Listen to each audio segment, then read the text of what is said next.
Hi guys, and welcome back to yet another video. In today's video, I did recently repairing a couple of PS3s, all had disk drive faults or very minor faults which were easily fixed. Today I'm doing something quite a bit different. So here you see a bottom case of a console. Down here you see more parts of a console. The plan is today, rebuilding a PS3 from spare parts I've got. So anyone who knows me, I used to jailbreak consoles. Every now and then we would have problems. So we did not have an exploit back in the day. We used to use these E3 flashes. I've got two because I used to run a dual boot console. Yeah, so these were pretty good bits of kit. They used to work very well. However, occasionally you did have problems.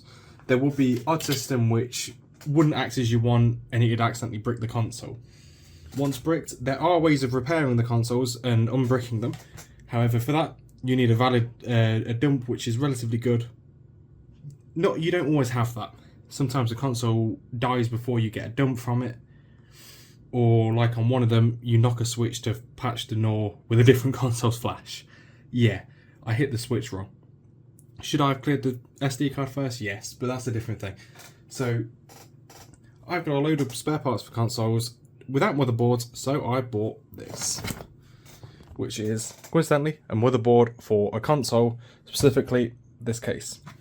So this motherboard in this box is a DIA 002, so it's a later model for a CCHJ or K model console.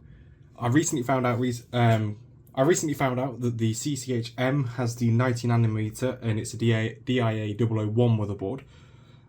I've always been saying there with the smaller GPU, but I was wrong. So this motherboard, the case it's going in is actually from a CCHM. However, the motherboard is just a revision, so it will still fit. Yeah, let's get this motherboard unboxed and see if it's all good. I have purchased motherboards from the seller before, and I will say, every time I've bought from them, they've been extremely well packaged. And this one, no exception. Absolutely no room for movement with the console in the box. And just get this out of the way because personal details. And here we go. I always like how they put the silica gel pads in here as well, just to stop the console from getting any moisture. So here we have the paired logic board with the console in an ESD bag as well. Like I say, this seller has always prepared things very well.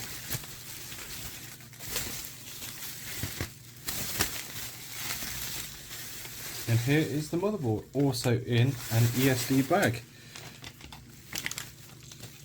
Again, silica gel pads. Just place that down gently for now. And get rid of the packaging. Okay, so here are the motherboard and the daughter board taken out of their packaging. As you can see, here is the logic board or daughter board, and this is absolutely spotless, very clean, and assured that it is the paired one to the motherboard. And again, with the motherboard, this is a very clean, very clean motherboard, absolutely no dust anywhere to be seen on it. It's either been very well cleaned or was spotless to begin with. I feel like it could be a mixture of both because there was not any sign of any heat damage or anything on this motherboard. So there's some conformal coating damage up here. However, that's the thing with the ports that get hot on this console. It just happens. So also the ground plane on it is also very consistent. There was a small bit of discoloration. However, I think this is one of the cleanest motherboards for this console I've ever seen. And again, just try and get it in the light. There we go. DIA 002. So 65nm RSX, which is exactly what you want. And again, reverse side of the board, also very clean. And this was over the prongs for the power supply, which basically keeps from damaging packaging, keeps it intact. Sorted. Also, within the introduction, this is the case I'm going to be building the console into. Anybody who knows PlayStations will know this is not standard. This here is a LED volt that I've wired into the system. And over here, you can see that it's connected to another one, which is in the LED fan. I will put a portion of the video up, which is fast forwarded now, of me modifying the bottom case. However, well, I'll put it up after this section. So the idea with this console is I want to create a custom LED console the LEDs are going to be red and potentially some purple LEDs in there as well, depending on how well they mix. The top case of the console will be cut as well, and I want to make this one cool looking system. The plan is to make this one cool looking system, so I'll roll the clips now of me modifying the bottom case. It's painful. I'm not very good at soldering. As you can potentially see there, the solder joints are not great at all. However, I've tested the bottom case using the dead console and it all works. It'll be wired into the 12 volt on the fan. I released a video recently of the exact process I've done here on a different console with slightly less LEDs. Still look cool. So yeah, let's move on with the video. I'm now going to get some parts and start putting it together, because the bottom half of the console can now be assembled and tested and make sure everything works. So yeah, let's move on.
Before I forget, I had taken the 4 screws out for connecting the fan to the base of the console, so before I make any moves, I do need to rectify that.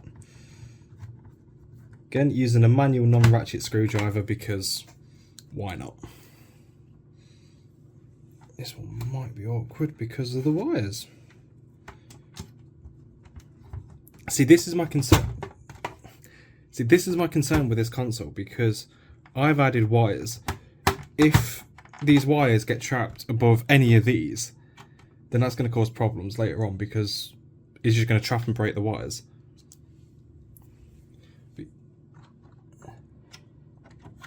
My other concern is airflow, because I've put LEDs around this area of the fan, ending about here, and the wires come up here. It does somewhat block the heatsink.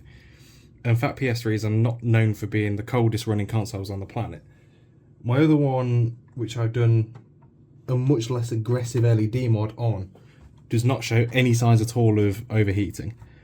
Considering that's an LFW console as well with standard fan curves, I'm pretty impressed at that. So, fingers crossed, this is the same. However, that one did not have any LEDs further down in the system like this one does. So the way I'll be doing this console is so that if it gets taken apart in future, you can have basically looms and loops on the system for LEDs.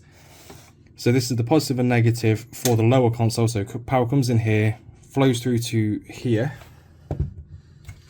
and then goes around, connects to the LEDs which are down in the fan. So all of this can be taken apart and the LEDs are not in the way. It just means you've got to unplug the connectors and plug them back in when you want to reassemble. So the first step of assembling this console is installing this metal plate here. So metal plate goes in this way round. Got to make sure that none of my wires are in the way of anything. And then get slotted in as such. And my hand, that right there and under here is original Sony thermal paste, because the console that most of the parts for this are coming from was a console that had 4-day runtime that ended up getting bricked. I know it has 4-day runtime because I checked the hard drive recently and it had about 10 power cycles. Not one of my finer moments. So that is original Sony thermal paste, which is still wet, which is bonkers considering it's a 2008 console, 16 years later. So again, the thermal pads, these normally go rigid. These are all supple, and I'm not even going to bother changing them because they seem pretty much perfect. So I can't remember if any screws need to go into this. However, I'm going to look for any arrows and screw it in if it needs it. I have already discovered a slight fault. In this corner over in the top right, the metal case is sitting on the solder joints under here. I think it'll be fine. That has plenty of play in it. That'll adjust up to the console and it'll be fine. It shouldn't affect anything. It won't be warping the motherboard, so real good. I just got to remember not to go too tight, else this corner will be pushed downwards when I screw things up. Yeah, it should be fine, I think. I can always try and adjust the solder so it's lower profile because it's not the cleanest solder job I've ever done. So yeah, continue putting the console together and see if it works. So before doing anything, this is my, basically there's a bunch of spare PlayStation bolts in there, screws, bolts from other things, there's loads in there. First step before putting the thermal paste on is just ensuring that this is all clean, because if it isn't clean then you're going to have issues with thermal conductivity. So place it back on there, retrieve the motherboard, and just get some of the residue off here, just make sure everything's looking all good. So once everything is all clean, the next step is to put thermal paste onto the console. Assuming the temperatures aren't awful, I'm not going to bother dealing in the system. I'll be using Arctic MX4, Old Faithful. I tried using MX6 and MX4 was better. Bit of a reference to another popular channel. Try and get the perfect amount. I'm always awful at it. I've put way too much on there. However, too much is better than too little. You know what? Just for good measure, because I never trust myself with the RSXs, I always put too little on them. Little extra for good measure. So this is where I find out whether I've caused myself problems or not. So these motherboards slot in this way around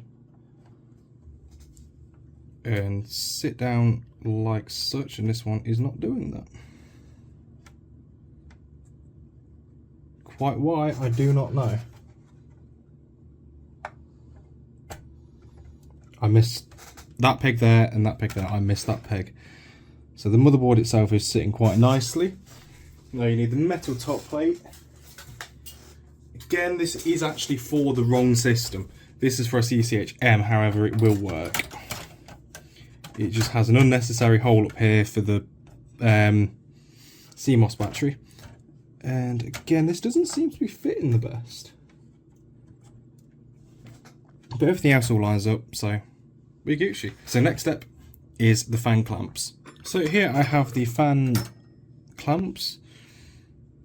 I believe these are from a slightly different model of PlayStation, however, all of them are the same, and it was actually quite a task finding the screws which aren't mullered,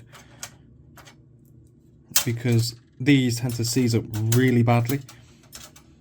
And I think half the ones I found were from the console which this metal casing came from. So if that is the case, then great. I can't find the other one. I've got one that's got slightly rounded heads on it. So always try and go up with a star pattern in these, just so you stress the board out as little as possible. Because at the end of the day, thermomechanical failures are what led to your light of death. And mechanical stresses are a part of this, so you want to eliminate as many stresses as possible in the motherboard. Inner engineer coming out at me there. So again, star pattern.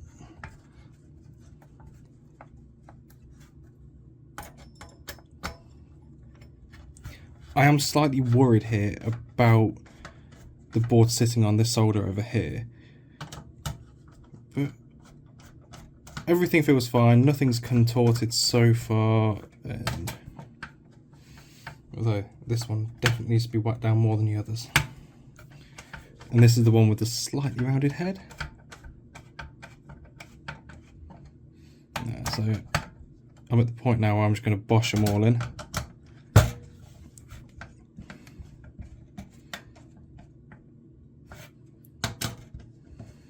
Because as soon as one of them's tight, you're fine.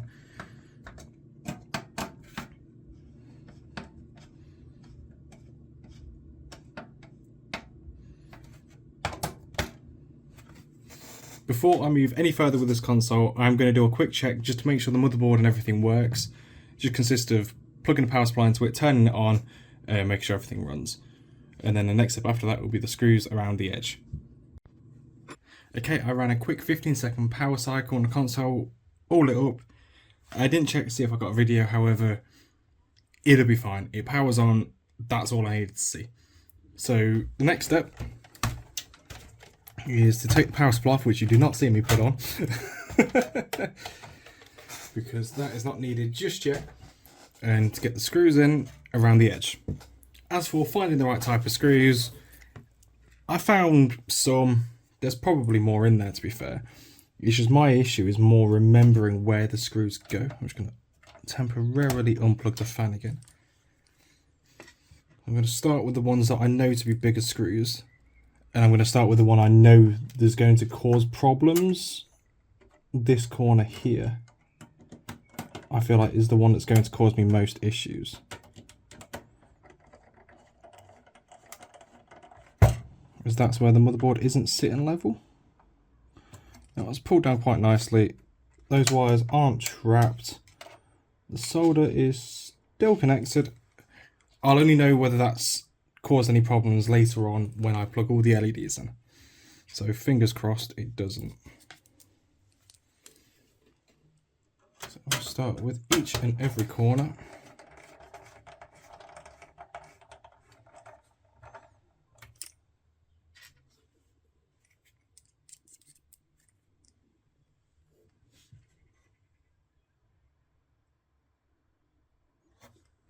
I will cut back once all of these screws are in. Now that the majority of those screws are in, next the USB board, which also has the Wi-Fi antenna on it, can be installed. So the routing of this is always, I find it stupid. And then you just slot it in there and then screw it up with another one of these very small screws.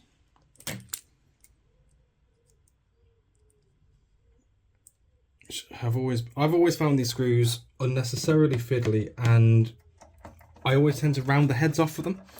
So most of the ones I've used on this console, I have actually previously rounded the heads off, which is far from ideal. Also on this side of the console there is a cover that normally goes over this. However, I'm not going to put the cover back on, as I cannot find one that's in a satisfactory condition. So yeah, that's being left off. And also it's pretty unneeded, so there's always that. Okay, so since the last clip, this is now the next day, I had to take the console all back apart because under here, where the solders were contacting this metal plate, I realised that would create a short for the LEDs, so I had to insulate this corner under here, and this corner here is also isolated now so that there is no conduction of power to the metal plate, because that could cause a short in the motherboard. I have also put the USB board in. Like I say, I'm not putting the metal cover on here because this is a ground plane anyway, and putting a screw through it will not make a difference. And also putting the Bluetooth or Wi-Fi antenna, I can never remember which one it is. And yeah, so I've reassembled it and it's all looking good. So the next step is to test the console properly and make sure everything works. So getting the power supply on and getting the Blu-ray drive, which is here. So I need to take the Blu-ray drive apart and change out the logic board. So that is the next step. So first of all, I'll get the console put back together, and then I shall take apart the Blu-ray drive and replace the logic board, because the logic boards are paired with the motherboard. I may use the disk drive out of another console. I'm not sure whether it works or not, this one. So yeah.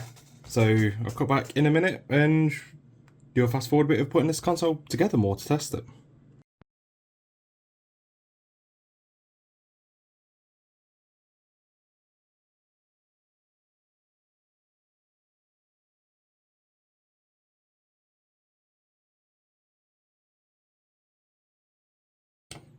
So whilst disassembling this disk drive, I spotted that there was a screw missing, which means that this may have been a disk drive that I took apart to take a laser out of. So I'll continue taking it apart, I'll clean the laser, and I'll see if I can reassemble it. If it doesn't work, I'll just have to use a disk drive from a different console.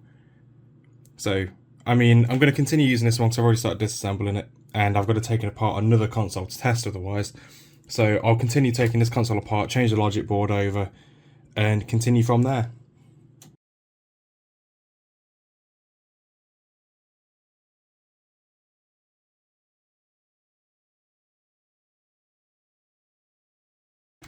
Looking at the state of this, it might not have been me that took this apart before.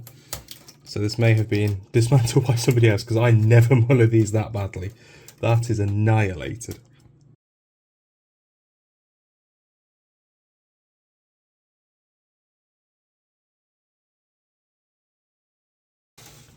Also, there's a nice dent here. Yeah, you can definitely see it on camera. That's not really a problem, as I will be potentially cutting this anyway to expose what's inside, and I assume the red sticker here also means that it's faulty. So, we'll see. I'm going to test it anyway because I'm stubborn.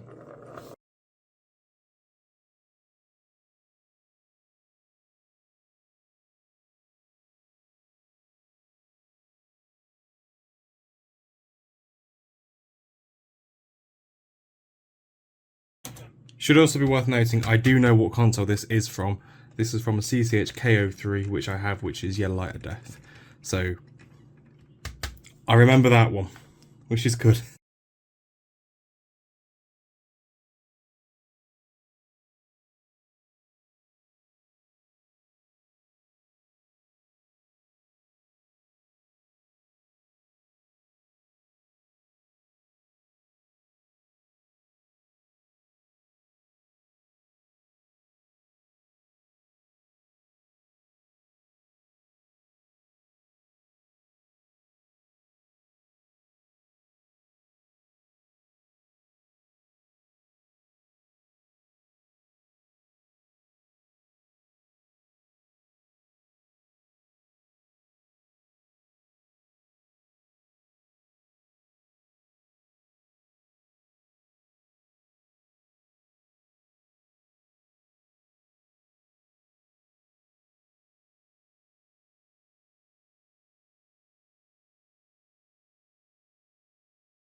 Okay, upon inspecting the disk drive, everything actually looks okay. I've took it apart, the laser looks clean, so I am going to test it with the new logic board in. I just need to continue reassembling it, and yeah, so I'll fast forward to the point where that's all together.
Now I just need to find another one of these screws, which I should have somewhere, and put this back together fully. That took me a solid 5 minutes, but I found it.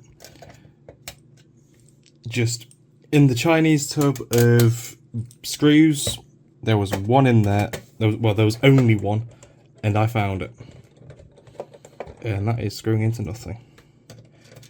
Okay, this might be why there was no screw in here. Maybe. It slipped out of the clip. Oh, so is the other side. Oh no, the other side went in.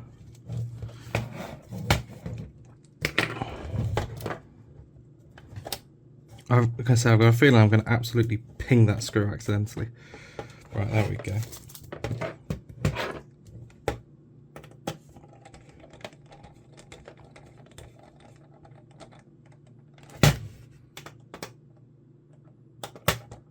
Okay, so there is one complete disk drive, apart from this, which goes under there, which you can't see, but being left-handed is really awkward when you're filming things from the right. That does not look like it's in properly, but I do remember struggling with this on a 60 gig. It didn't look like it lined up, but it was. There we go. You know what? That'll do. There we go. There's one reassembled disk drive. The tape I've took off of there anyway. I'm going to take the rest of... Well, I'm going to take this bit off at minimum. You know what? It doesn't matter. It's underneath. I will find new tape to put on there. However, it's not really all that important. So back to the console. Okay, so the PS3 is reassembled enough to test. All the screws are done up because I know the motherboard works and I'm not going to have to take it out again. And all wires and cabling is insulated. So up next, I'm going to test the console. So I've got 4.91 OFW on here. So plug the USB into the furthest to the right slot. And on boot, that should do it. So up next, I need to put the hard drive in. As this is an 80 gig unit, that's not enough. The motherboard was even from a 40 gig. And I've got this. This is a Samsung SSD. It's only 120 gig. However, that's all I've got at the minute spare. I potentially have a 500 gig somewhere. However, I cannot find it for the life of me. So I'm going to take the Samsung SSD out of here and put it in the hard drive caddy for one of this model, which I also have to find. So I'll find that and I'll be back. Okay, so I have found a hard drive caddy. And now I just need to get this SSD out of here. Which I remember not doing the screws up very tight at all because these are very prone to rounding off. So you just need to undo all of these and transfer it over to the other caddy. Without dropping any of the screws. I caught that one luckily. And yeah, yet again, sorry if you can hear my chair squeaking. These GT Omega chairs are awful for squeaking. Okay, so there is the hard drive out of the caddy. That now needs to be transferred over to this caddy. So preferably being a bit more gentle than I'm being, but oh well. Okay, this might be slightly out of view for you guys because it's very hard to get the camera where I've got the camera. There's not much room. Oh. Thread might be... No, thread's the same. I just have a really bad habit of borderline cross-threading screws. Alright. Let's get this one onto here as well.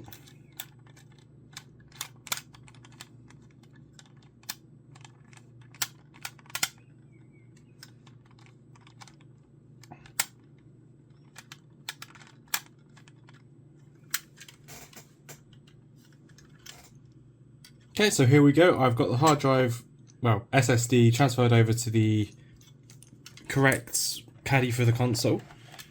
So the next step is to carefully maneuver the console around, insert this, and here we go. I'm not going to bother screwing it up just yet. The console is in a position now where I can test it. So let's just plug it in quickly and I'll install the OFW and yeah, we'll see how we go. Okay, so I have the console plugged in at the back. Let's turn it on. There we go, we've got a red light. Power button. Right, it seems to be powering up. And just seeing if we have a display. Yep, it says please connect to the please connect the controller. So the next step is connect the controller and get OFW installed. Okay, so to get the OFW installed, press the PS button to get the controller started and then select and start. Basically just a case of following the steps on the screen and then waiting for it to finish saying checking please wait. Because it's then got to reset the hard drive that's in it because it has been installed in another console previously. no applicable update was found, which could mean that the logic board is not connected properly. So I'll try again now and see what it does. So if it doesn't pick it up this time, then I'll check the format on the USB, because I believe I might have actually changed the format on the USB. USB is supposed to be set to FAT32, and I believe I might have changed it to try PS4 jailbreak recently, which will potentially be another one coming up soon if I can sort it. So I'm going to fix USB and try again. As you guys can see here, the format of the USB drive is exFAT, and so at some point I reformatted the USB. That is why the PS3 did not pick it up. To reformat, simply right click and click format, and then change the format here to FAT32, because that is the system, that's what the PS3 can read. It will restore all data, so make sure you back your data up elsewhere first. There you go, as you can see, format complete. So I can close that now. I can cut these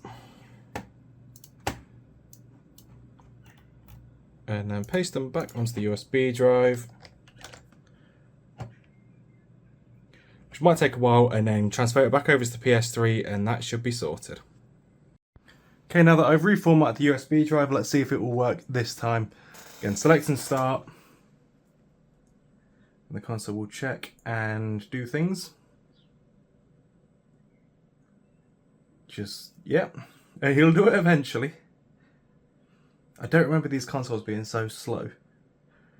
But I guess the side of it is this is a 2008 system. Whereas I'm used to that and that. So it definitely takes time. So it will also have to reformat the hard drive as well. Okay, there we go. It has done it, it's spotted it. So select and start now for 5 seconds to format the drive. Okay, now checking. And again, I'll probably end up fast forwarding this because this bit will take a while.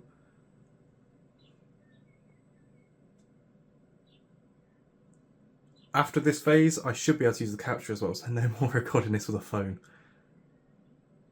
At least phones these days are good quality.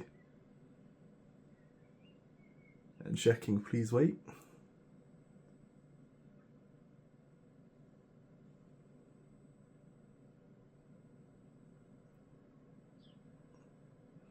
It's very difficult to hold a phone still for this long, but there we go. We are now formatting the system.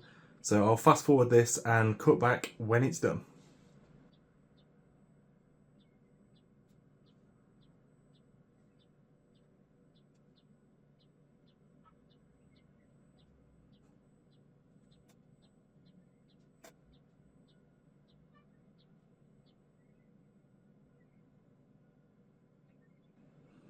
If you heard some random noises during that, my neighbour does have chickens, and they were making noise.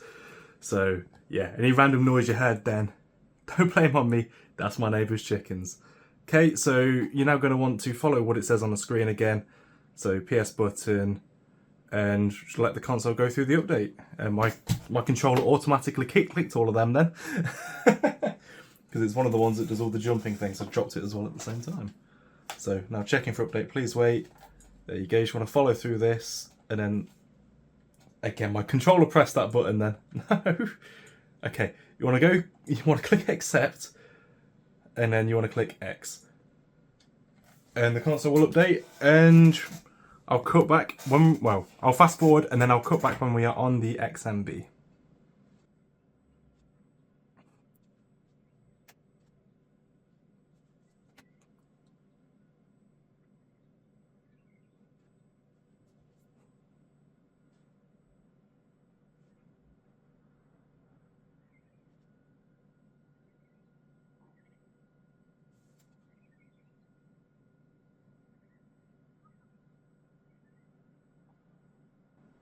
Okay, there we go. The update has completed. I believe I told the system to restart. I would grab the controller just in case, it's behind me. Okay, there we go. So now, I know the controller I have is a very dodgy one. So we're going to want to go through the setup. I'm just going to hit the back of my controller. Okay, the console's going to be Spanish. Oh no. Okay, I'm going to change controller real quick. Oh, I might be able to do it now.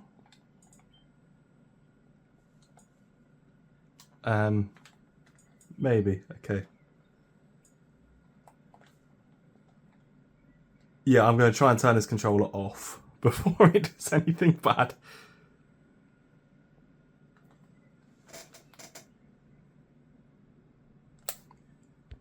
Okay, so I've changed to a controller which should be a little more reliable this time. Okay, yes, yes, and then you're going to go through this and just select everything yes, because again, people have seen this many times. I'm just going to leave the date as it is for now. User 1, yes, sure. And not going to connect it to the internet just yet. I just want to see it boots the XMB. Test, make sure everything's okay. The fan hasn't kicked up on the console yet, which is a good sign. Which is a very good sign, but this is a drilled case, which I'm not sure if I've even shown in this video yet. But there we go. So we boots the XMB. It's on 4.91 OFW. And the next step, I guess, is check whether the disk drive works. I did hit my chair with it whilst picking it up, and the disk drive go flying, so it might have unplugged. But I'm going to give it a little test, see if it works, and yeah, I'll cut back. Okay, so it takes the disc in, but it doesn't go further than taking the disc in. So, okay, there is an issue with the disk drive, which I should be able to fix, but that's second rate for now. I'll sort that later.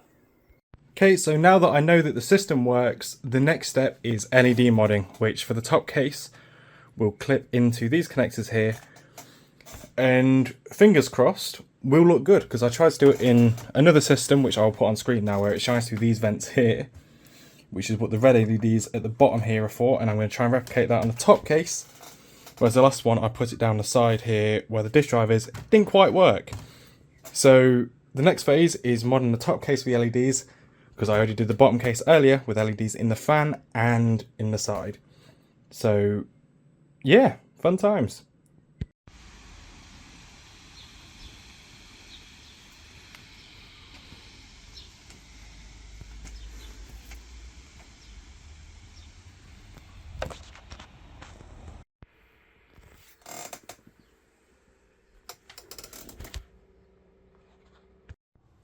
Okay, here I am, back a couple of days later, and the top case, as you can see here, is now modded.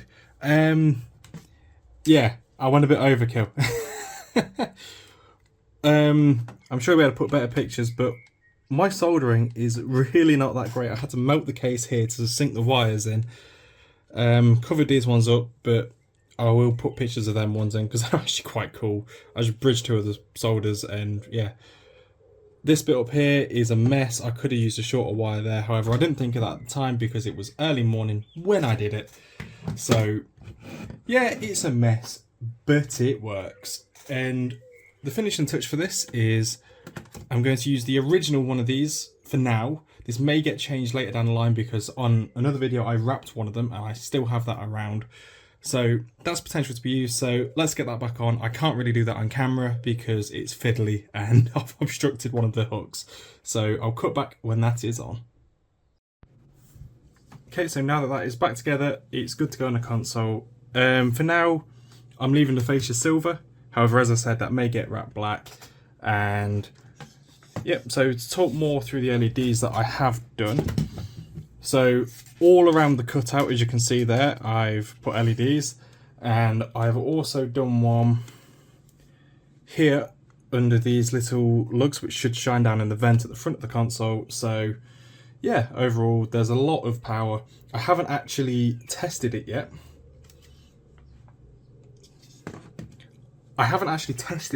However, I know that I've got continuity from positive at the end where I have the connectors to the end point, which is here, on both positive to the end point, which is here.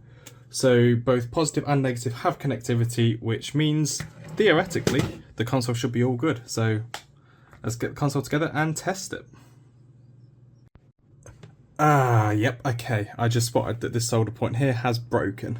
Fun times. So I'm going to resolder that and get the console tested. Okay, so I have now completed that repair.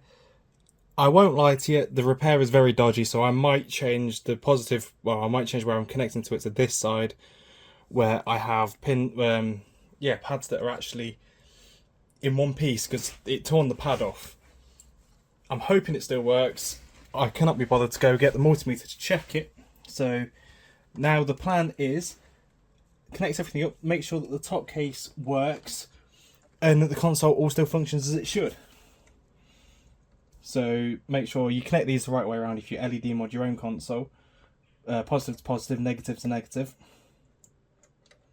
And also make sure to isolate your connectors as well so they can't arc on each other. Positive to positive, negative to negative, there we go. And put the sleeves over them. And now being very careful, put the console back together.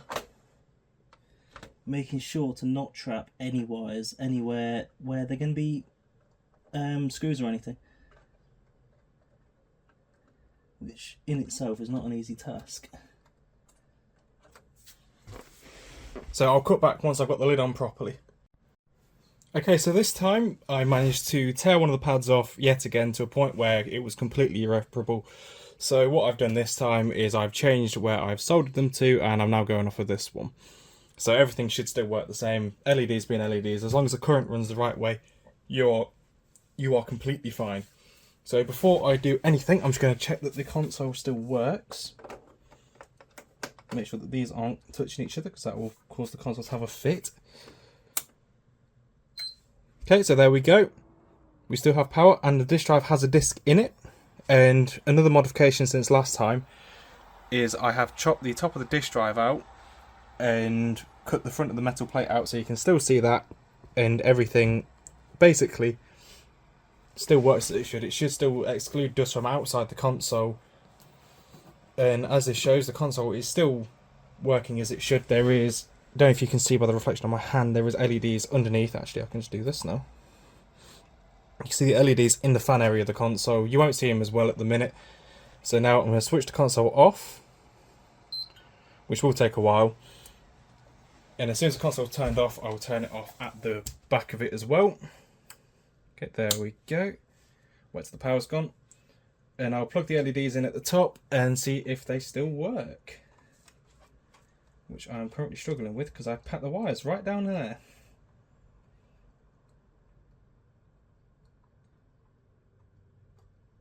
So my concern is where I'm now pulling the wires from is on top of the disk drive, so I've added a thickness there, on top of the power supply even. So yeah, I've added a good thickness there. And I am slightly concerned that it might not work. Okay, let's just get that so that it is in shot, which I can do that way. There we go. Now turn it back on at the back. Power the system up. There we go. You can see the LEDs here. They look pretty good. There's no crackling sounds, which is good. Which means that nothing's overheating. And yeah, so another reason why I took the top off the disk drive is even though I put electrical tape in to isolate this, I could hear it shorting out on the disk drive. So the easiest way of doing it was taking the risk away. So there's now plastic rather than metal for it to work on. So now I'm all happy that that works. Switch this off and I guess unplug this and put it back together, and I will cut back when it is together. Okay, so there is the top back on the console. Now let's check if everything still works as it should. Okay, we've got power. Don't hear any crackling, which is good.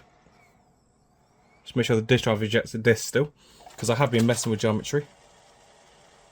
Okay, that's going to need work because that doesn't work. Okay, so that's a minor problem. I can fix that one. I know what I've done wrong. And just as a visualization so you guys can see how the system will look, that's it with the top case on. Just a nice gentle glow, probably a bit over the top on one side, and yeah, looks pretty good. So now let me fix the Blu-ray drive because I've messed up, and yeah, I'll cut back in and we'll get the console set up. One small side effect of the LEDs is they produce quite a bit of heat. So the fan on the console has kicked up already and it's been running for about 5 minutes. But however, I do have the console partially put back together, and I'm gonna toot my own horn a bit. It does actually look pretty cool. So yeah, I'm quite happy with that. So the next step is to try and make my old the next step is try and make my old composite cables work. I was having colour issues with them, so I can get the next step on both PS3 and camera at the same time. So fingers crossed it works.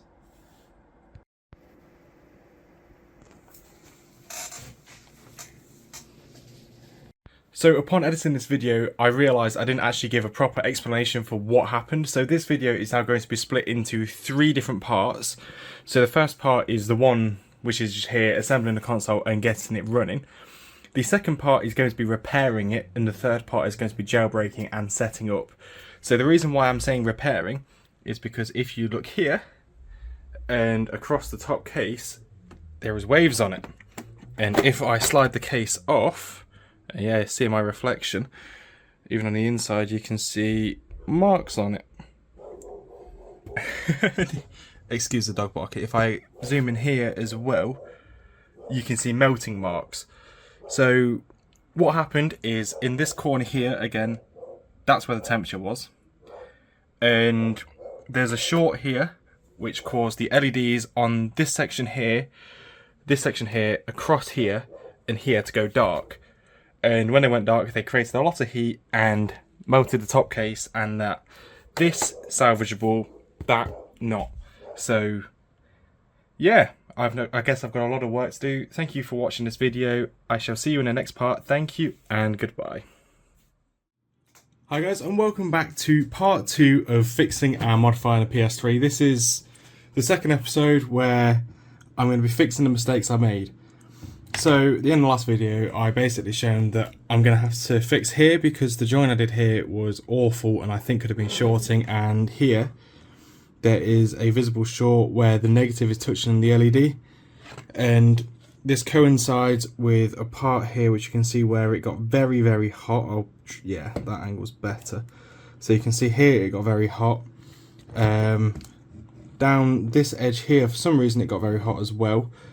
Here, but this side here is fine, and this side here is also fine. So I've got 2, maybe 3 places where it's getting very hot. Because up here as well, it got hot. And this one here, as far as I can tell, is actually okay up this end. But yeah, so definitely at the bare minimum, I'm going to redo this strip, and that strip there. So yeah, guess it's time to get started. So the first port of call is I'm going to remove bits of this strip. I'm not going to remove it all the way because some of it is actually okay to use still. So I'm going to cut that out of there, make sure there is actually room to solder to. Okay, so that's all good there. Stick that bit back down. This here, I'm going to actually remove this entire strip, because I'm also going to see if I can undo the damage I've done and try, and emphasis on the word try, and fix some of the melted bit so I can put a top case back on it. So, right, because I've got solders here that I need to keep, but I've also got glue on here, I'm going to try and save as much as I can.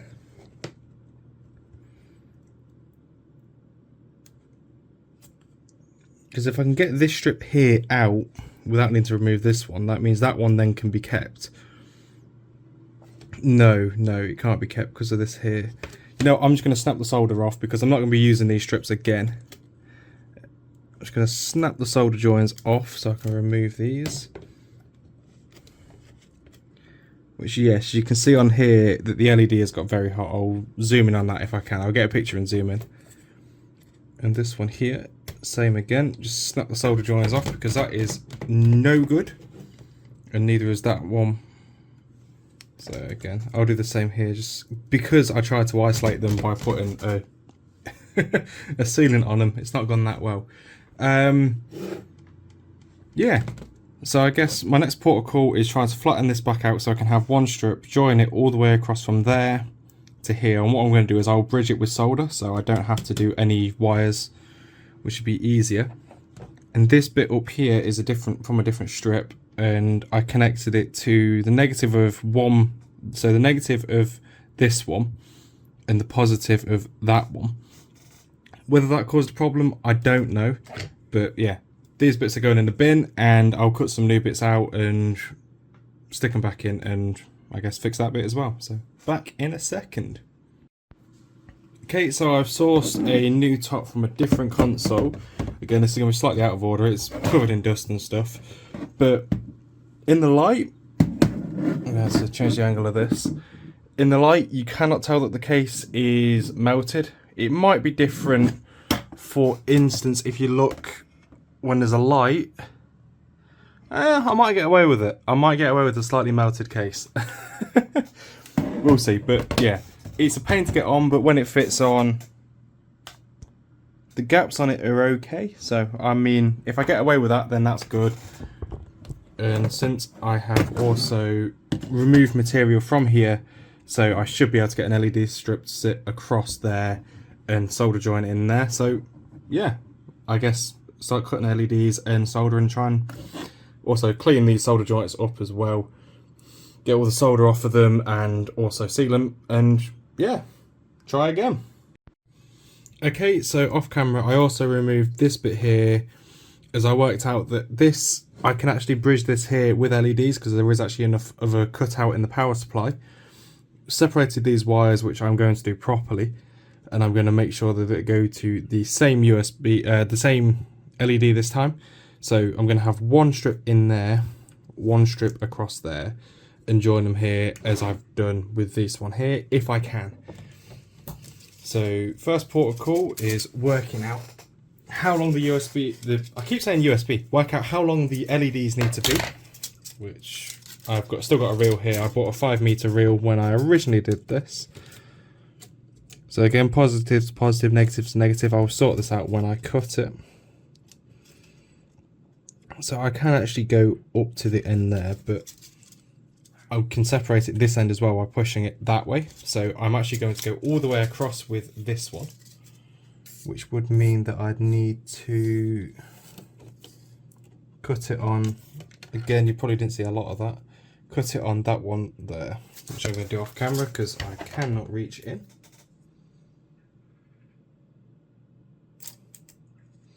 Okay, fail at cutting it off camera.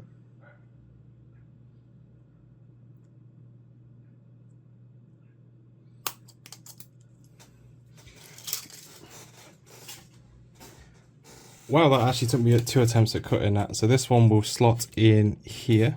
Just put it under there. Because I've lost material here where it's melted, you are going to see a divot in it now, which is going to actually be really sad, because it was quite clean before how I cut it with a Dremel. So there's that one just lying in there. I'm not going to do anything too crazy with that just yet. And I am actually going to cut a little strip off of this wherever the scissors have gone. So I'm also going to cut a strip off of this because the last cut was not very clean. I just dropped the reel as well.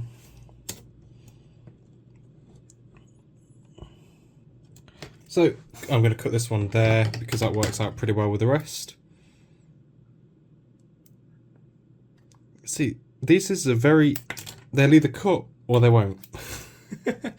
So, yep, next step is get them stuck onto the console and move on from there.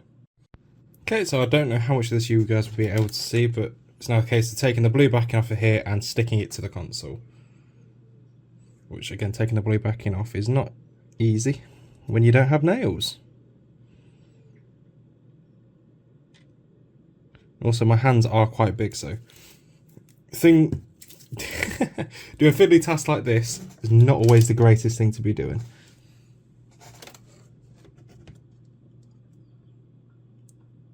Just get that to line up as well as I can.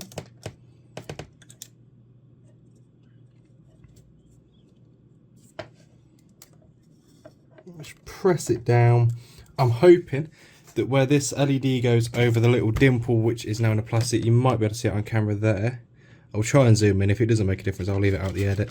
But I'm hoping that that will work and you won't be able to see light through it.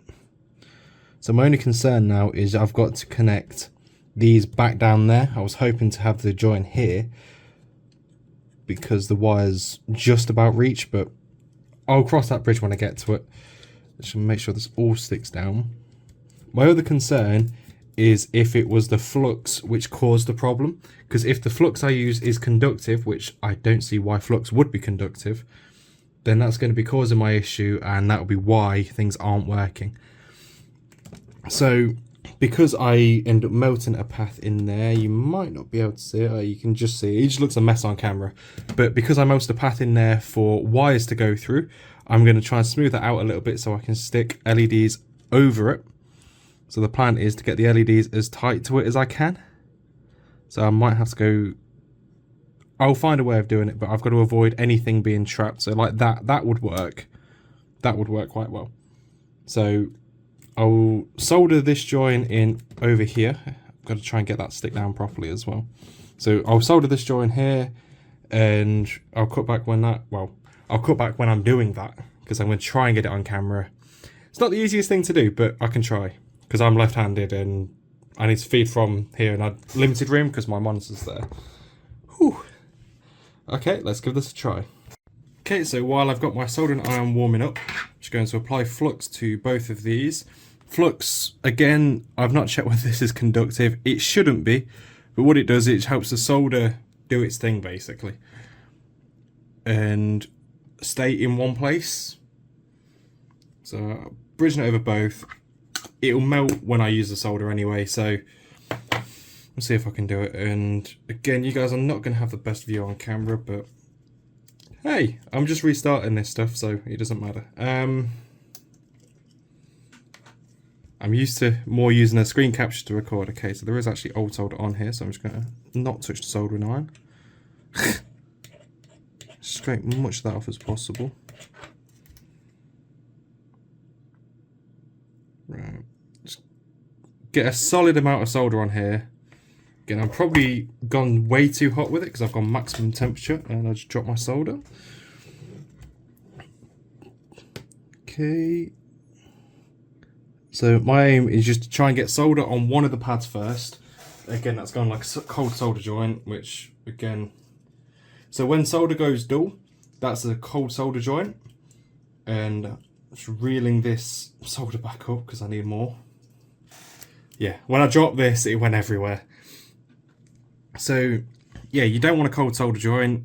They work, but they're never usually the best. So healthy amount of solder on there. Now contact the other pad. Let's try and build a layer of solder on it. There we go. Now I'm just going to go for more solder. This is spitting like crazy at the minute, and I even got my hand then. Just try and bridge them together.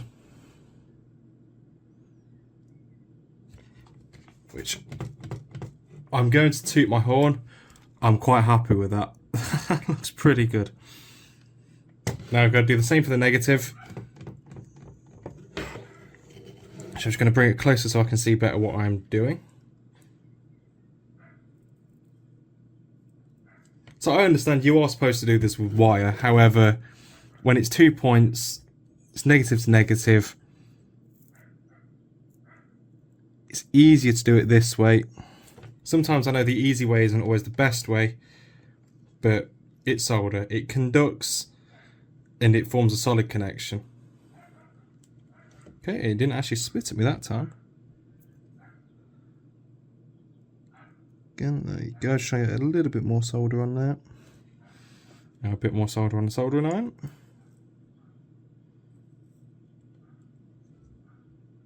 And bridge them. Again, that's very similar. It is another cold joint, but at the end of the day, it's not bad. Same again, just remount a little bit of it. End of the day, I'm happy with it. That area there is where the disk drive is, and that has a lot of clearance, so that's not bad. Again, I'm not the greatest at soldering, I'll admit that, but hey, I'm happy with it. That's what counts. Okay, so the next step is I'm going to, after getting all of this in, I'm going to get soldered on the pads and see what I can do in terms of connecting them. So I've also disconnected these wires from the end of these ones, because they were the ones being used to connect it to these two connectors here. Instead, at this time, I'm going to go into these connectors here, so I might have to extend the wires a bit, but I'm going to do it that way around instead. So what I'm going to do is I'm going to get solder on. Okay, I dropped a bunch of solder down here. I'm going to clean that up in a bit. There you can see it, there it is. So we're going to get solder on all of these pads and connect them up. I haven't applied flux to these ones, because just in case it is the flux that is conducting. And I am actually doing pretty well without flux, which, if I'm honest, is quite surprising. But what this has taught me to do is this process has taught me how to solder a lot better than I already could. Because I know this solder that I'm using is 2% flux, so the solder itself has flux in it. But I never claimed to be a good solderer. It's just good that I'm learning new skills whilst doing things.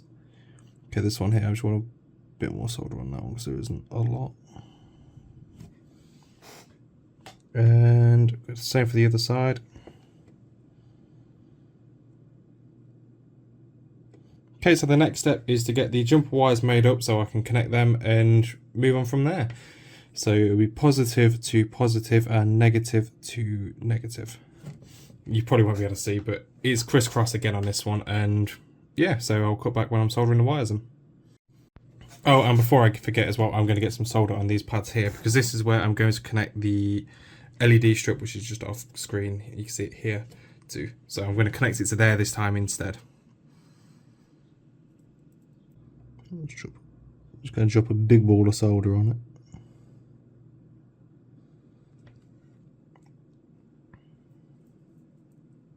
See, it could also be this that caused the problem.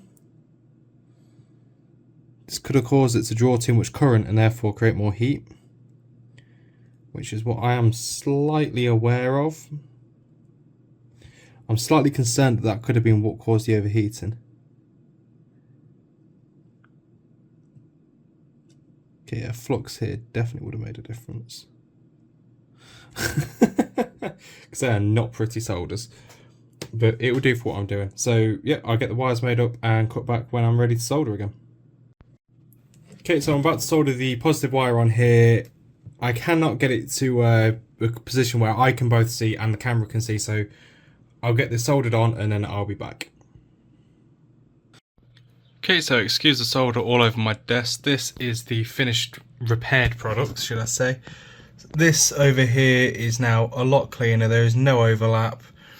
And the bar at the top, sorry, focus is awful. The bar at the top now takes power from here, which is one of these, as opposed to being mixed in with these over here. And the rest of it remains fine. I did a little test and no heat was generated around here, so I assume that this one's okay, even though looking on the reverse side, that one got melted. So I'm hoping that's all good. I'm going to put it back together and test, so I'll cut back when it's being tested. Okay, so now the console is reassembled. There is one last thing to do, and that is test it properly. There we go, we have the LED glow. This is a new case. It's nowhere near as good condition as the other one was, and I can't tell if the LED glow is less now, because the bottom half of the console is actually fitting together properly now. But again, full glow down there, glow all around in here and under there. And I guess I can also show the fan, because I realise I have not shown the underside of this case yet. And yeah, this is a drilled case. Gone for a full modded console. I've not put the top case on properly yet, so it did just slide then. But there we go, the console is on. Let's try and get a video of it and get it on the screen and make sure everything still works. So yeah, I'll plug the input cable in and see if I can get it to show a screen. It's very hard to show it, but if you look here, I'm going to get my finger just on the screen, that is not a crack, that is ink. So there is ink on here, which I'm going to try and polish off. And again, it's not showing the greatest in here, but there is a load of scratches on it as well. So I'm hoping I can sort all of that out. Okay, so as you can see, the console is at the XMB at the minute, controller is connected, everything moves as it should, and yeah, all feels good. I'm just going to get a disc and just make sure the disc drive works. So I've got a disc in my hand, Black Ops 2, legendary game. So that's console pulls that in. You can see it spinning it up. Let's just check the disc drive still working. Yep, there we go. So as far as I'm concerned, this console is all good and happy at the minute. Again, check the disc.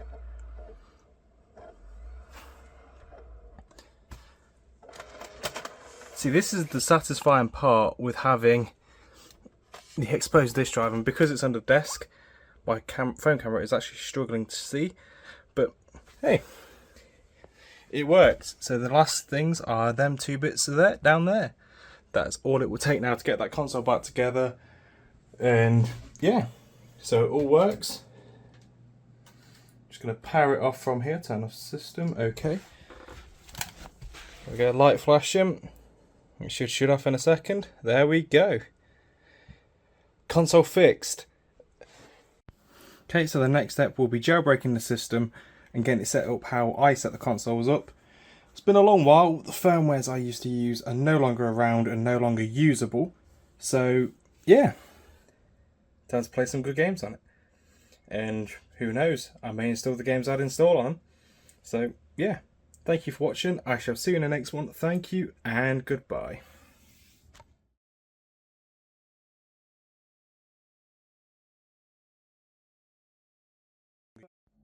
Hi guys, and welcome back to yet another video.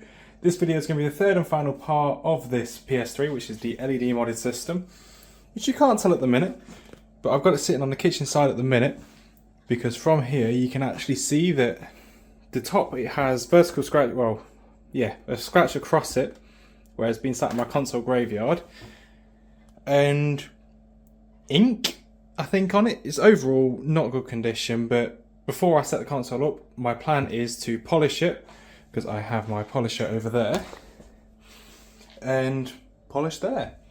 So I've done it on another one, it works. I just have to be a bit careful around the letters, because the letters can rub off. If you look, these scratches running that way, they just missed the A and the T, so I can try it. But yeah, I'm gonna get outside and do a quick compilation of trying to sort it out and get the polish on it and see what I can do. So yeah, let's get to it. Well, back again. So yeah, it's been a while. Been working on a lot of other things, a new job, graduated, got into engineering, and it's brilliant. The flip side of that is I don't have a lot of time to doing content, but hey, at the end of the day, life's life, I'm enjoying things, we all good. So yeah, I expect this to be about a 10-15 minute video of me jailbreaking and setting up this console. So without further ado, let's get right into it. Okay, so the first step of this video is to effectively jailbreak the console. So this isn't how it used to be with the E3 flashes, which I showed in one of the previous videos. So first up, connect a controller. So again, I'm just using one of my old original controllers. 1, 2, 3, 4. You're then going to want to go over to the settings tab, date and time, and make sure set automatically is set to on, and if you go in here, set via internet, that will help as well. This console is connected to the internet, I had to check. You do need internet access for this. So you then want to go to internet browser and wait for it to load, because it is slow. And you're going to want to navigate to the page which is up here, so www.ps3.com. ps3toolset.com/bg toolset. So BG toolset is the one you're going to want to use for this. My console may not load it because a couple of months ago the site was down and effectively wasn't working properly. So I tried to get in it the other way by bypassing the SSL stuff, because the SSL was what was causing issues. I just given up because of complexity and decided, you know what, I'll come back to it at a later date. So that's what I did. So when you load the web page, it's going to start doing this, which basically is checking the console and initializing everything, make sure everything will work okay. This will take probably about a minute from the time you load the website, if not less. And then the console will beep 3 times as so, and this will come up. If you want to donate to them, because it does cost them money to run the website, then by all means go for it, it's a good cause. And they do put it towards running costs, so any surplus as well. These guys have done a lot for us, a lot for the community over the time. So you're going to want to go into System Manager, and this will tell you whether your console is jailbreakable. I already know that this one is because it's a FAT. All FATs are jailbreakable. I already know it's a NOR one. I know what motherboard's in it because I changed it. So as you can see here as well, this console has ridiculously low runtime. I'll put the screen bigger, but boot count 347 and 314 shutdown, and total of 29-day runtime, which is ridiculously low, especially for a console. Well, for a motherboard, the date code on this was 8B, so that's the early half, well, Q2 of 2008, which, yeah, so it's an old console, 14 plus years old, and it's only got 29-day runtime on it. When I got it, it was less than that. When I got it, it was 28-day. It's because it's been sat here since I did that video. It's probably had about 30 power cycles on doing testing, basically. And I think it was on 28 days as well. Because I did get to this website before everything decided it didn't want to work anymore, and all of a sudden, bam, the website stopped working one day. I think it was the day I went to do the video as well, which is irony.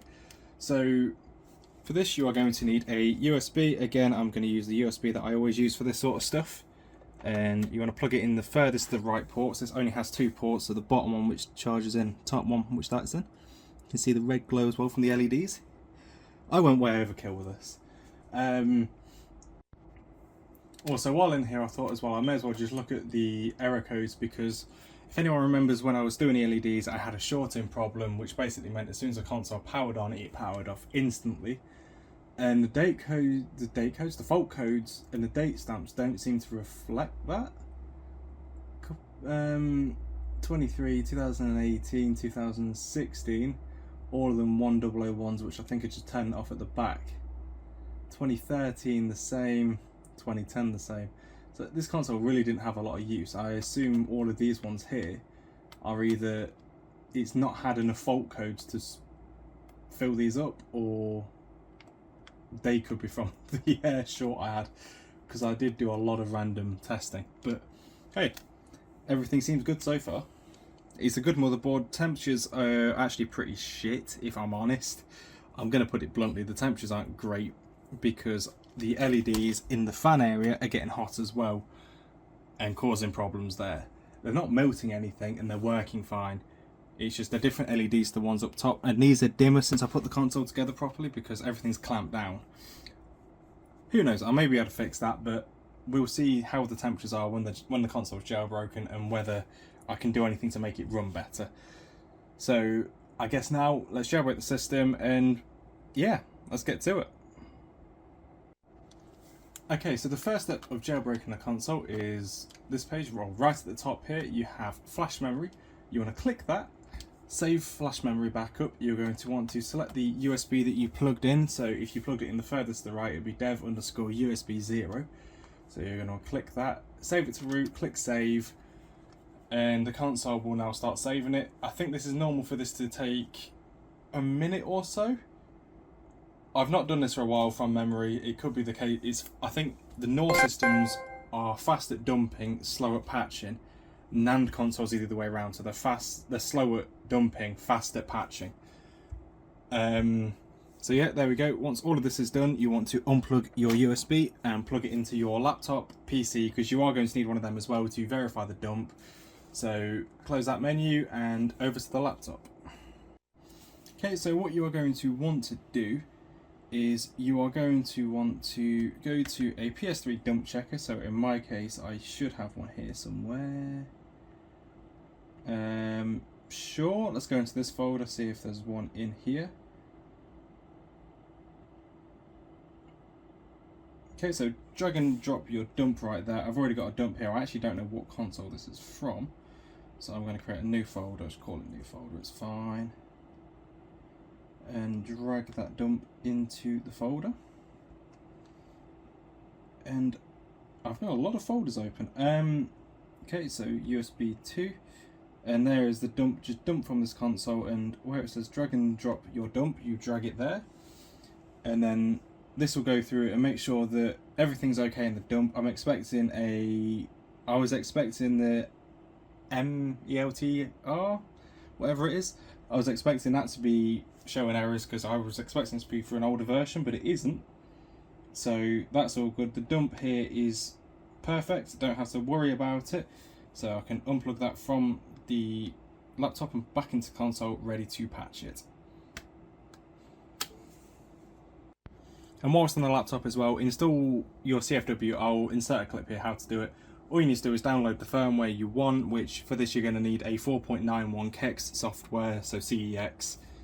I believe also PEX as well, even that's calling them. So you're going to want that in 4.91 or a 399 downgrader, but I won't go into that. That'll also work, but it's not needed. So get yourself like EvilNat 4.91. I will put a link to that in the description along with the dump checker that I used, so you can do this completely yourself.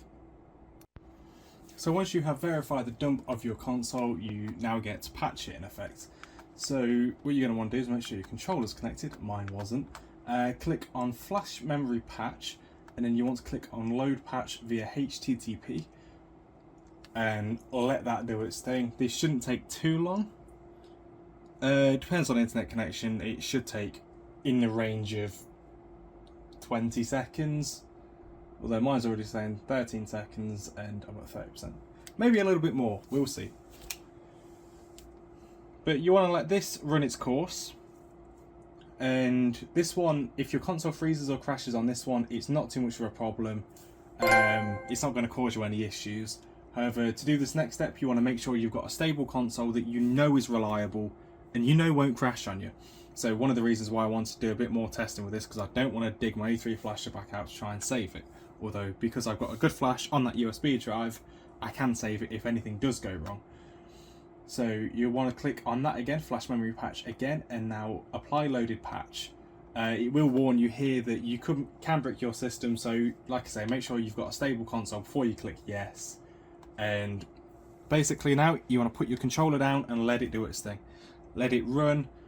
It may look like it's freezing at times, but it's not. It is working on a NAND console, so anything CCH, A, B, C, or G, and E as well. That's an American-only console.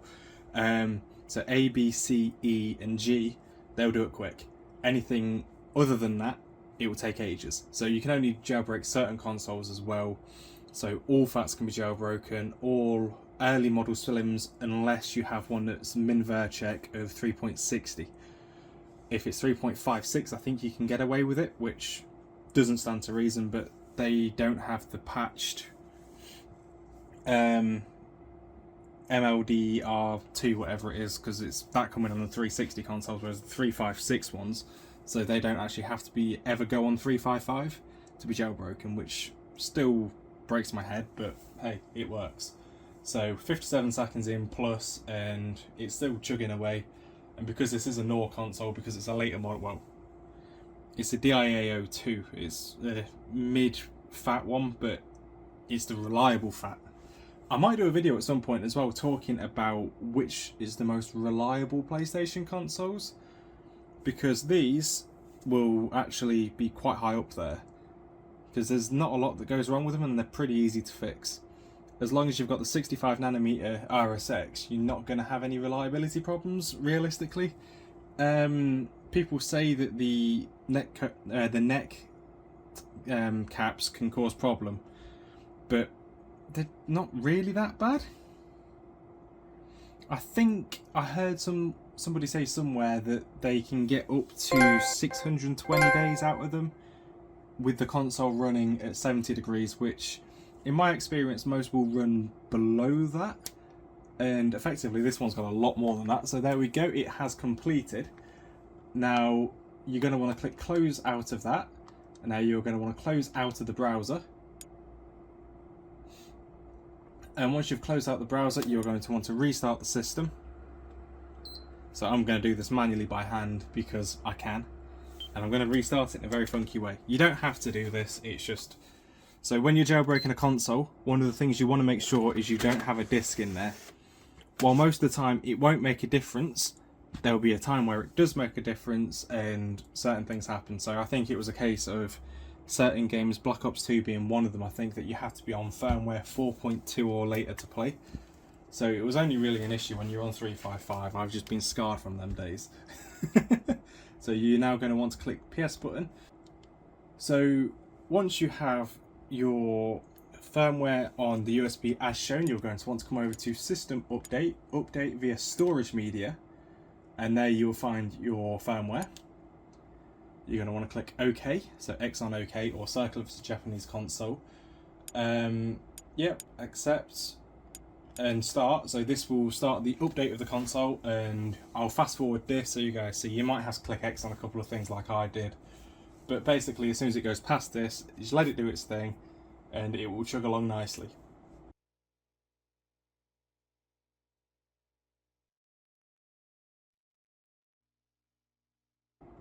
Okay, so there we go, there is the update screen. It's checking for the update now, and yeah, just leave it to do its thing.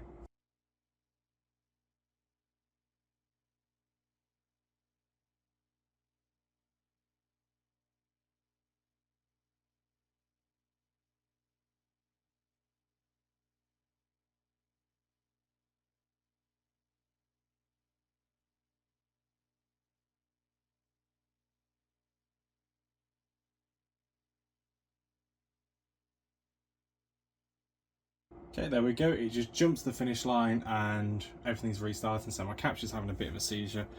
But here we go, there's the cold boot. Will it come on the capture though? That's the question. So at the minute the capture's a good 20 seconds behind. There we go. Okay, it's not capturing very well. It didn't capture the cold boot, but I'll restart it and I'll get the cold boot in. But the console is now jailbroken, so there you go, you can see you've got a quick sign up option and your package manager. So the next step is going to be setting the jailbroken console up. So now it's jailbroken, that's great, there's more work to be done.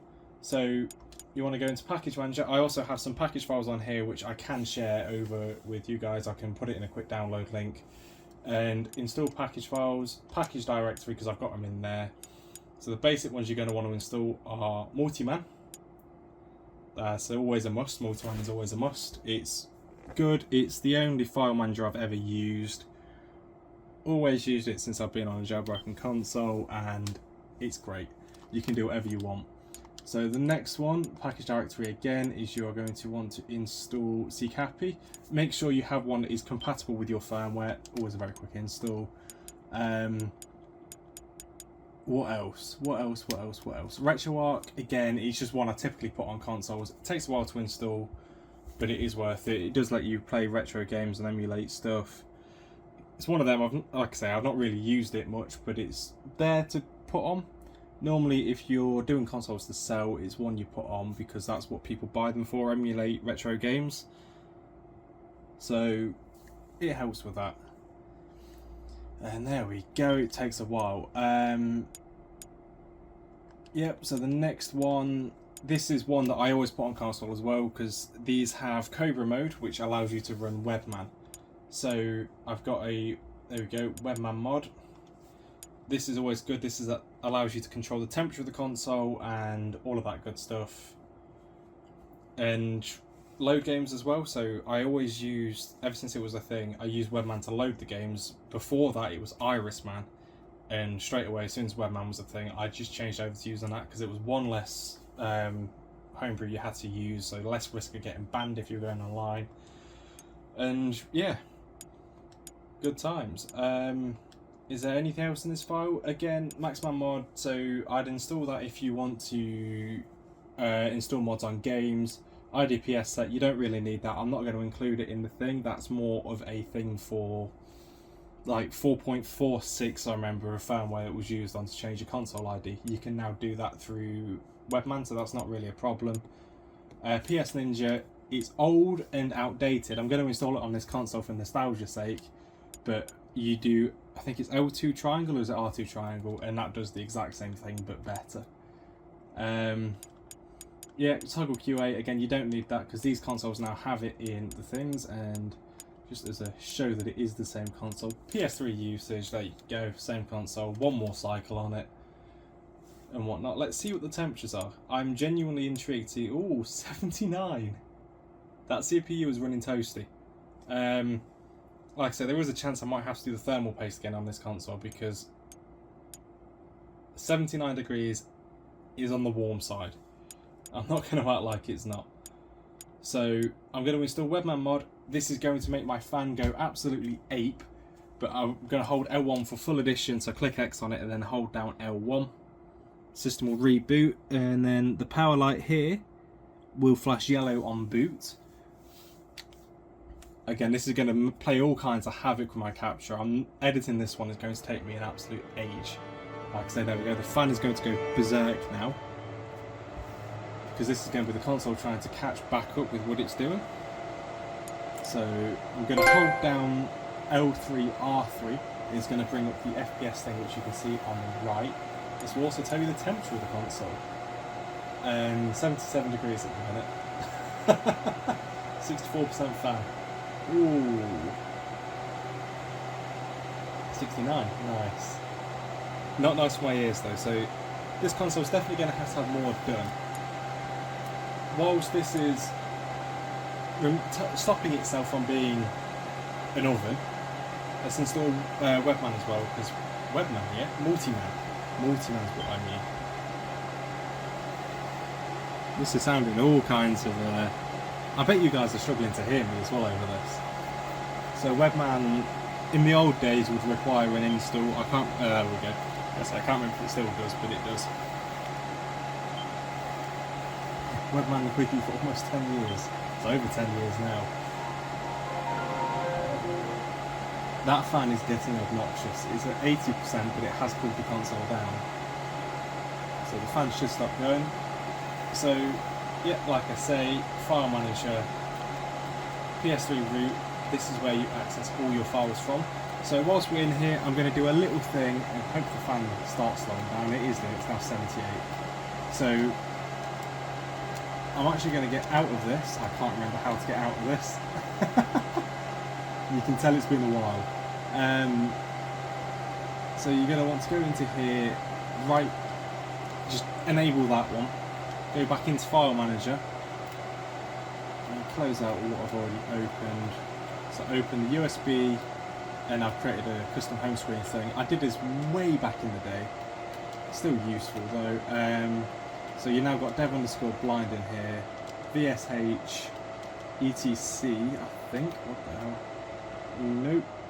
Resource. It's in resource. And then AVC. No. QGL. It's in QGL. Lines. I'm going to go for the one I always used to go to, which was blue to green, or green to blue. So the lines.qrc, you're going to want to copy that and paste that in there. So that's going to make your home screen look a lot better straight away. So games and then close out.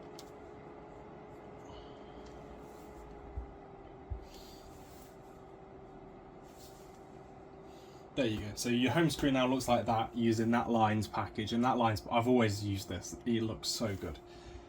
So there's that. PS Ninja, it's an old thing. Webman installer. CCAPI installer, uninstaller. I'm just going to install this to show you guys how to do it. I believe most people now use TMAPI through Webman because I think it is just as easy. But going to install CCAPI anyway. I've always used it, and because this is going to be my console to use, I was going to restart the console as shown. It will do a hard reboot, hence the LEDs went off and come back on. And now here's the cold start again. Cold start. Wow, I'm talking car terms now. Cold boot. Boot back to the screen. I bet it won't show it again. It probably won't. Ooh. Ooh. No, it didn't. It skipped it. Fun times. Right. So now that screen's caught up, I'm making sure my capture's actually doing stuff. Okay, I think, yeah, my capture's caught back up. So how you'd open a menu on COD, L1, R3, LED menu. Like, you can do little things like turning the lights on and off.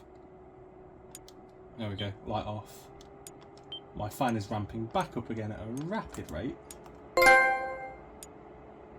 Yeah, 69. It's not very happy the temperature wise. I definitely need to redo the thermal paste. I might even have to delid it, which I don't want to do if I don't have to. I mean, at least the GPU's looking like it's running good. It's just the CPU's not happy.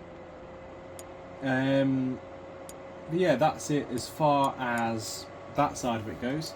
So the next step is setting it up, I guess, is installing games. So disk, Black Ops 2, legendary game. Let's put it back in. I love seeing the mechanism on this move. It's so cool. So you're going to want to load this, refresh, to copy to disk, which is what I'm doing because I've installed a 500 gig hard drive in this console, 500 gig SSD, and I clicked X on the game. You're not supposed to click X on it. Ah, brilliant. You're supposed to click triangle, not X. If I'm going to wait for it to do what it's doing.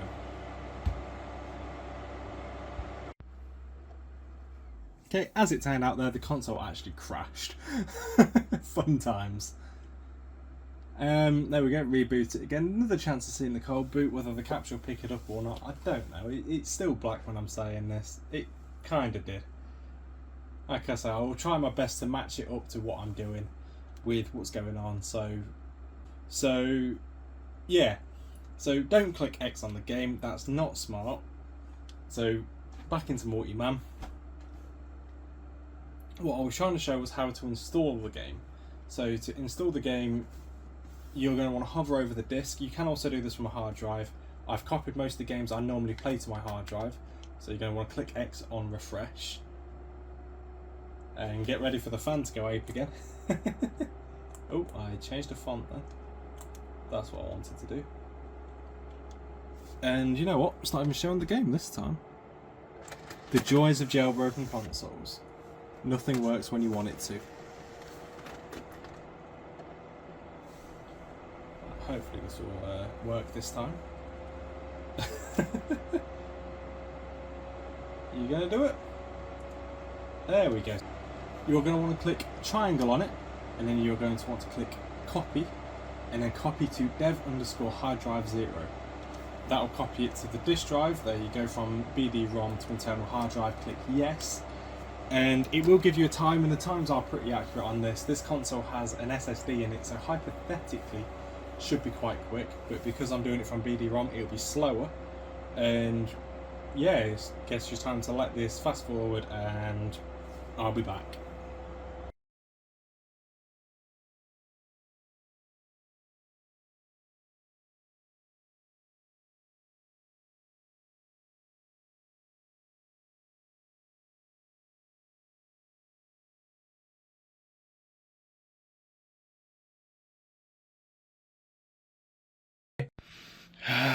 Right. This LED here shorted. For some reason, this edge here, which got the power, gets hot, and there was also a short here. So I'm hoping that by fixing the shorts up here with that LED and there, will stop this from overheating. That's all I can think of. Yeah.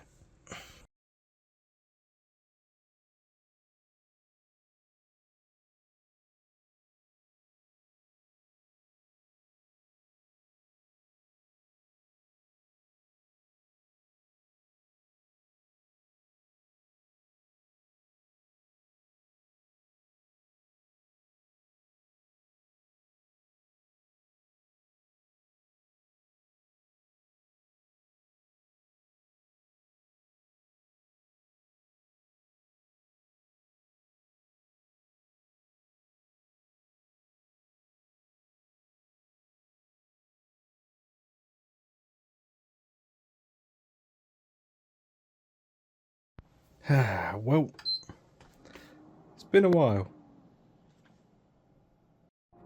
This has been another one of those scenarios where I've took an accidental 6-month break in the middle of filming a video.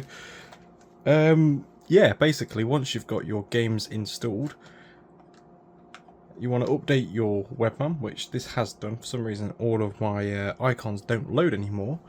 But once you're at this phase, update your games and then you can install e-boots, all of that good stuff, anti-ban.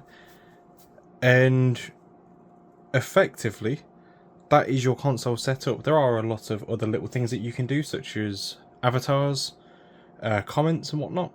And all of that stuff can be found on my channel, so I will actually link all of them videos below. Some of them are 8 or so years old, but everything remains the same. And I was editing this video up to finish the series, and I realised I never actually finished recording. But as you can see, this console is all together now. It has the little wedge at the end, and I never really showed this properly, but LED fan, LEDs all in here, looks awesome, top down as well, LEDs all around the top. Good console. And if we go in close enough and try and get it to focus, I'm on 0.6 zoom, so it's quite difficult to do, but LEDs all around, cut out inside. It looks good, so I think that's a good place to leave it here. And since recording, the 4.92 update has come out as well, so that means I'd have to redo all of the visual stuff, so the XMB waves, but hey, there's a console, jailbroken, set up, fixed, working. The fan is set pretty high if I'm honest. Oh, okay, I just unloaded webman. I'm using a dodgy controller at the minute, so that's done that. The fan's kicked up, but that's not because it's running hot at the minute, it's just started. Yeah, so as you can see here, currently editing the video. Different setup as well, I don't know if you noticed. There will be another video coming on that soon when I've got everything sorted. But this is just a little outro to this video, so I can finish it, upload, and have a series complete for a change. So thank you guys for watching. If you did enjoy, please do like, comment, subscribe, all of that good stuff. And I'll see you in the next video, where I'll probably do something very similar, or go through the consoles I've got and what I've done with them. But yeah, there'll be more on this, I'm sure. So thank you for watching. See you next time. Thank you and goodbye. This has been another one of those scenarios where I've took